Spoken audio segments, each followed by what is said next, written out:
एक आपको याद होगा माफिया डॉन अतीक अहमद, सारे केस यूपी में थे, गुजरात में तो कोई केस था नहीं, लेकिन अतीक अहमद भी उसी अहमदाबाद की साबरमती जेल में बंद था और उसको उसी साबरमती जेल से यहाँ पे कोर्ट में एक मुकदमे के सिलसिले में यूपी लाया गया था, जहाँ बाद में 3 हमलावरों ने अतीक और उसके भाई अशरफ की गोली मारकर हत्या कर दी थी। अतीक अहमद के अलावा एक और डॉन की बात कर लेते हैं, छोटा राजन। इस देश में जो 2 बड़े डॉन जिनका नाम लिया जाता है, जिनके किस्से कहानियाँ हैं, एक दाऊद इब्राहिम और एक छोटा राजन। दोनों कभी दोस्त थे, बाद में दुश्मन हो गए। छोटा राजन भी देश के बाहर भागा हुआ था, लेकिन अक्टूबर 2015 में उसको अरेस्ट किया गया और फिर विदेश से उसे दिल्ली लाया गया। कुछ दिनों तक वो दिल्ली में सीबीआई हेडक्वार्टर का मेहमान रहा और फिर उसके बाद उसको तिहाड़ जेल बंद कर दिया गया। तिहाड़ जेल के जेल नंबर 2 में 2015 अक्टूबर से आज भी छोटा राजन बंद है। जेल नंबर 2 के एक हाई सिक्योरिटी बैरक के अंदर है, जहां और कैदियों की पहुंच नहीं है। 9 सालों में छोटा राजन की कभी कोई तस्वीर नहीं आई, देखा नहीं लोगों ने कि भाई वहाँ से यहाँ आया। वहाँ की तो तस्वीरें थी जब वो अरेस्ट हुआ था, लेकिन यहाँ कैसा दिखता है। फिर बीच में 2020 में जब कोरोना की पहली लहर आई तो ये एक अफवाह उड़ी कि छोटा राजन की कोरोना से मौत हो गई। लेकिन अब 9 साल के बाद और उस कोरोना काल के 4 साल के बाद तिहाड़ जेल से एक तस्वीर आई, किसी तरीके से लीक हुई, और ये तस्वीर उसी कोरोना काल की 2020 की है। और ये तस्वीर तब की है जब कोरोना चल रहा था। तो पहली बार इंडिया आने के 5 साल के बाद की ये तस्वीर छोटा राजन की, और पिछले 9 साल की इकलौती तस्वीर है छोटा राजन की, जो जेल तिहाड़ में रहते हुए और फिर एम्स में भी वो रहा था कुछ दिन। ये उस वक्त की तस्वीर है। तो ये तस्वीर आपने देख ली। अब लॉरेंस बिश्नोई इसी तिहाड़ जेल में बंद था 2023 का अगस्त से पहले, लेकिन फिर अचानक बहुत सारी चीज़ें घट गई। गैलेक्सी पे बाद में आऊँगा, पहले से आप बाकी चीज़ों को समझिए तो बाकी समझ जाएंगे। सिद्धू मूसेवाला का कत्ल होता है। सिद्धू मूसेवाला के कत्ल के बाद गोल्डी बराड़, लॉरेंस बिश्नोई का जो खास जो कनाडा में बैठा है, वो उसको जिम्मेदारी लेता है सोशल मीडिया के ज़रिए। उसके बाद लॉरेंस बिश्नोई की तरफ से भी कहा जाता है कुछ पुरानी दुश्मनी उसके वजह से सिद्धू मूसेवाला का कत्ल। अब सिद्धू मूसेवाला का कत्ल हुआ तो मामले की जाँच शुरू हुई। पंजाब पुलिस ने जाँच की, जाँच में नाम आ ही चुका था। इसके बाद लॉरेंस बिश्नोई जो दिल्ली के तिहाड़ जेल में बंद था, उसको लेकर पंजाब पहुंच गई और पंजाब की जेल में रखा। लेकिन लॉरेंस बिश्नोई पंजाब नहीं जाना चाहता था, इसलिए कि पंजाब के अलग अलग जेलों में उसके राइवल बहुत सारे गैंग के लोग बंद हैं, और आजकल गैंग में गैंग, जेल के अंदर गैंगवार आम बात है। फिर उसके बाद जब पंजाब में ये हुआ कि अब दिल्ली पुलिस की स्पेशल सेल को भी लॉरेंस बिश्नोई की ज़रूरत थी। सेल ने भी एक ठोक दिया कि भैया हमारी कस्टडी में भेजो उसी वक्त। बीच में वो सेल में आया भी, रहा भी कई दिनों तक, लेकिन फिर उसके बाद वो पंजाब में था। अब पंजाब से वापस तिहाड़ अपने पुराने घर पहुंचता, इससे पहले कहानी में एक और नया ट्विस्ट आता है। होता ये है कि गुजरात में एक डॉक पर बहुत सारे शिप से ड्रग्स पकड़ा जाता है। तो जब ये ड्रग्स मिली तो गुजरात की ATS एंटी टेररिस्ट स्क्वाड ने इसकी जांच की। जब जांच की तो पता चला कि ये ड्रग का बहुत बड़ा सिंडिकेट है। और ये बात है 14 सितंबर गुजरात के कच्छ में एक पाकिस्तानी जहाज़ से ये भारी मात्रा में ड्रग्स की बरामदगी हुई थी। तफ्तीश हुई तो ATS ने एक नाम लिया और वो नाम था लॉरेंस बिश्नोई का। लॉरेंस तब इधर तिहाड़ और पंजाब की जेलों में अपना दिन काट रहा है, और अचानक गुजरात की ATS की टीम कच्छ में एक ड्रग्स पकड़ती है, शिप जो पाकिस्तानी शिप है, और उसमें उस ड्रग्स में ये था कि उसमें से कुछ खेप लॉरेंस बिश्नोई के हैं। अब याद कीजिए कि लॉरेंस बिश्नोई एक तरफ जो पहले भी सुनाया एक राष्ट्रवादी डॉन, एक राष्ट्र विरोधी डॉन, तो पाकिस्तानी शिप से ड्रग्स का कनेक्शन लॉरेंस बिश्नोई का क्या मतलब है? इसका मतलब पाकिस्तान के ड्रग्स माफिया के साथ उसके संबंध है, कम से कम गुजरात ATS के हिसाब से। तो गुजरात ATS ने ये मामला दर्ज किया। अब दर्ज करने के बाद ये हुआ कि भाई लॉरेंस बिश्नोई को बुलाया जाए। अब गुजरात ATS पहुंच गई कोर्ट। इधर सिद्धू मूसेवाला केस के चक्कर में लॉरेंस बिश्नोई था पंजाब की जेल में। दिल्ली पुलिस की स्पेशल जेल चाहती थी कि हम दिल्ली ले आए तिहाड़ में, और अचानक कूदती है गुजरात की ATS और कहती भैया ये ड्रग्स पकड़ा है तो लॉरेंस बिश्नोई तो हमें चाहिए। अब एक गैंगस्टर, एक डॉन और 3 स्टेट की पुलिस आपस में कि हमें चाहिए, हमें चाहिए, हमें चाहिए। अब क्या किया जाए?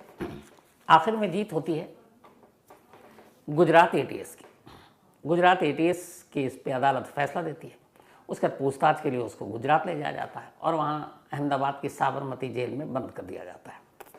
अब बंद करने के बाद ये था कि बाकी जगह भी तो पुलिस उसकी मतलब उसकी तलाश है, अलग अलग केसों में, चाहे सिद्धू मूसेवाला हो, बाकी हो, एक्सटॉर्शन हो, या फिर धमकी देने वाले बहुत सारे केस थे। लेकिन अब एक बार गुजरात पहुंचने के बाद लॉरेंस बिश्नोई साबरमती जेल से अब तक बाहर नहीं आया, बाहर निकला ही नहीं है किसी और केस में पूछताछ के लिए कहीं। अब ऐसा क्यों? हर कैदी की अलग अलग केस, जो इलाके होते हैं, जो कोर्ट होता है, वहाँ मुकदमा होता है, वहाँ उसकी पहुँच होती है, उसको पेश किया जाता है, वापस जेल में बंद कर दिया जाता है। सेम जैसे अतीक अहमद वाला हुआ था, साबरमती से प्रयागराज लाया गया था। तो कई राज्यों की पुलिस, राजस्थान को भी ज़रूरत है लॉरेंस बिश्नोई की, पंजाब पुलिस को भी ज़रूरत है, दिल्ली पुलिस को भी ज़रूरत है, लेकिन गुजरात ATS के कब्जे में, उसके बाद साबरमती जेल में बंद। अब पता था कई लोगों को कि भाई इसको अलग अलग जगह ले जाया जा सकता है, और ये भी पता है कि तमाम जेलों में इसके तमाम दुश्मन हैं, क्योंकि दुश्मन इतने पाल रखे हैं, चाहे जेल कोई भी। पंजाब सबसे ज़्यादा दुश्मन है, दिल्ली तिहाड़ जेल में तो तमाम ही दुश्मन गैंग है। तो अब क्या किया जाए?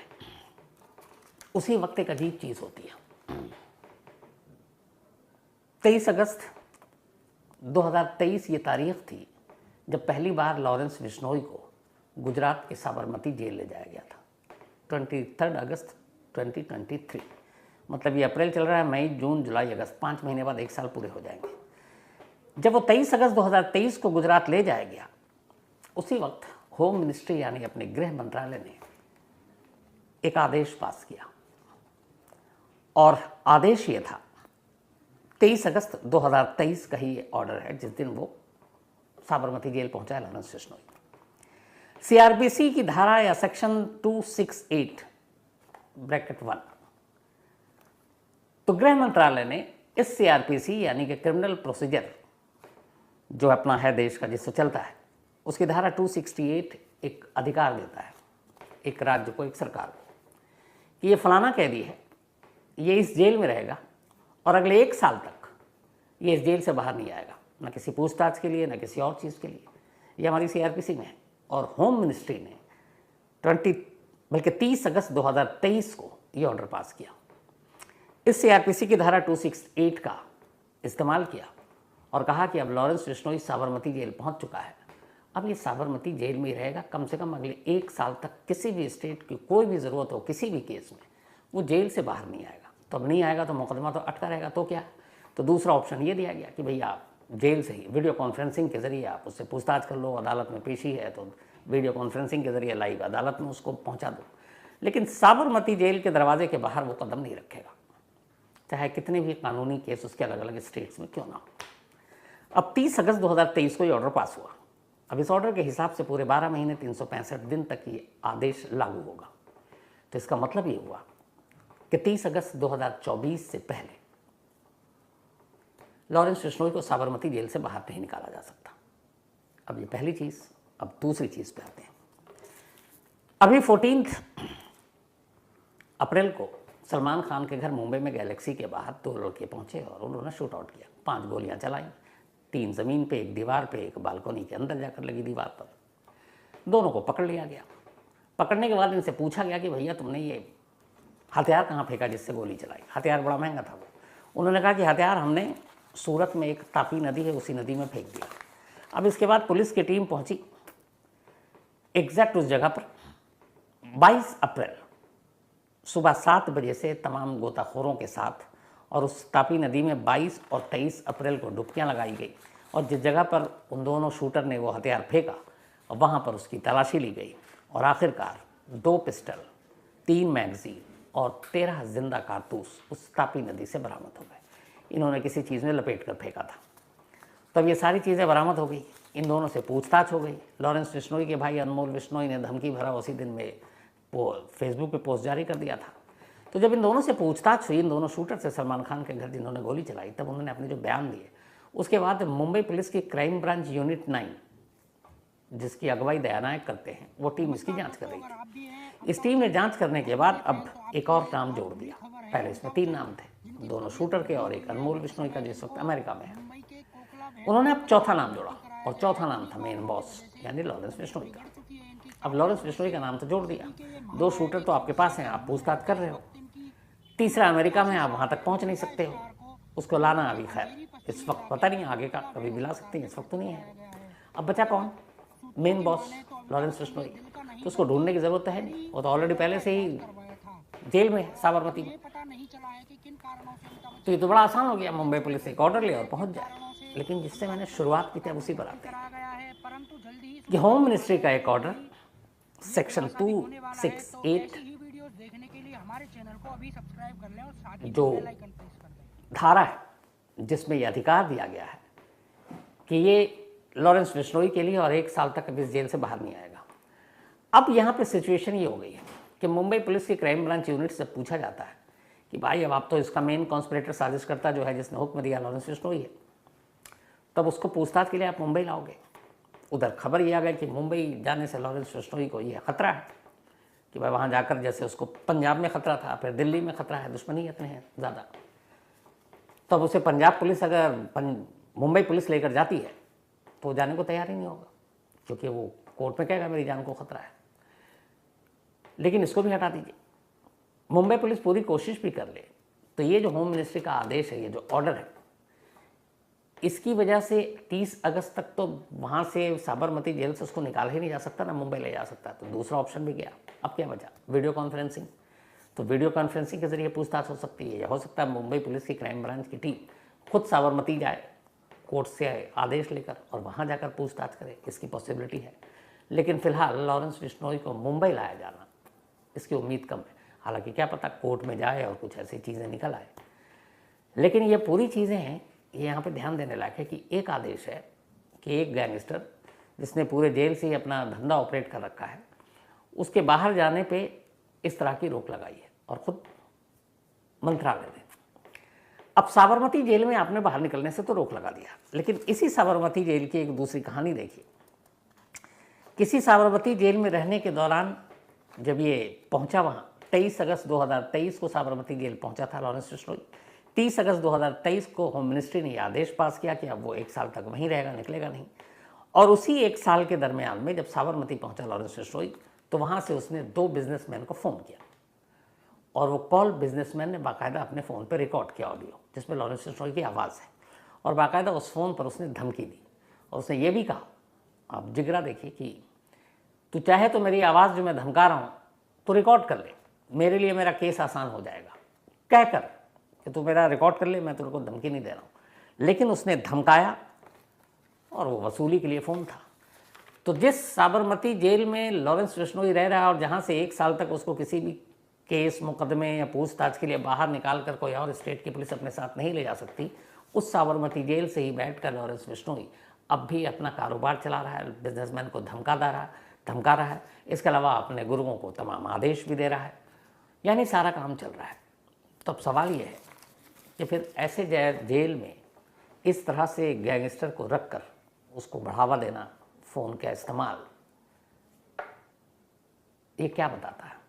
यही कि एक गैंगस्टर जेल में जाकर आजकल ज़्यादा बड़ा होता जा रहा है।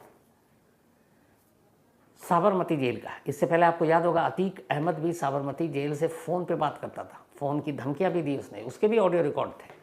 तो जब एक सवाल समझ में नहीं आता कि जब साबरमती जेल में भी ये सब कुछ हो रहा है, वहाँ पे भी यूं ही क्रिमिनल गैंगस्टर को सारी आज़ादी है, आप फ़ोन भी दे रहे हो, धमका भी रहा है, अपना गैंग भी चला रहा है, बिजनेस भी कर रहा है, तो फिर साबरमती जेल को चुना क्यों जाता है ऐसे कैदियों को रखने के लिए? पहले ये लगता था कि भेजा गया तो शायद काला पानी है, सज़ा है क्या, वहाँ सख्ती है क्या। लेकिन अतीक अहमद का भी वहाँ जिस तरीके से फ़ोन पे बातचीत और वो धमकाने का वो था, और एक तो कोई अगर जेल के अंदर से फ़ोन भी बात ही कर रहा है तो इसका मतलब है कि वो आज़ाद है अंदर। सेम ऑफ लॉरेंस बिश्नोई का है। तो फिर साबरमती जेल क्या वो भी भ्रष्टाचार का एक अड्डा बन गया जैसे तिहाड़ है? मतलब घूस महल है तिहाड़, 80 से ज़्यादा तिहाड़ के स्टाफ के ऊपर केस चल रहा है इसी करप्शन का, रिश्वत लेने का, सुकेश चंद्रशेखर मामले में। तो क्या उसी रास्ते पे साबरमती जेल है अहमदाबाद का? क्योंकि आप जितने नाम देखिए इसी तरीके के फ़ोन आ रहे हैं, तो रिकॉर्ड पे है। लॉरेंस बिश्नोई ने जो धमकाया बिजनेसमैन को, उसके ऑडियो है सोशल मीडिया पर हर जगह, वो हम लोगों ने भी पहले दिखाया और चलाया। तो जब ये सारी चीज़ें हुई तो फिर ऐसी जेल में ऐसे लोगों को भेजने का कुछ हासिल है क्या? और दूसरा सवाल कि ऐसे लोगों को इस तरह के एक धारा में लपेट कर और ये छूट देना कि 1 साल तक वो कहीं बाहर नहीं निकलेगा, क्या ये भी सही है? कि फिर बाकी स्टेट्स के भी बहुत सारे मुकदमे हैं, मसले हैं, पुलिस की पूछताछ है, इंट्रोगेशन, पुलिस में तो आपस में ही होड़ है कि पहले मैं ले जाऊँ, पहले मैं ले जाऊँ, इन सब का क्या सोचिए। तो कहानी में आज इतना ही, सोच कर बताइएगा। लेकिन कहानी में आज इतना ही। अब आपसे मुलाकात होगी कल रात 9 बजे किसी नई कहानी के साथ। तब तक अपना और अपनों का ख्याल रखिएगा। Thank you very much.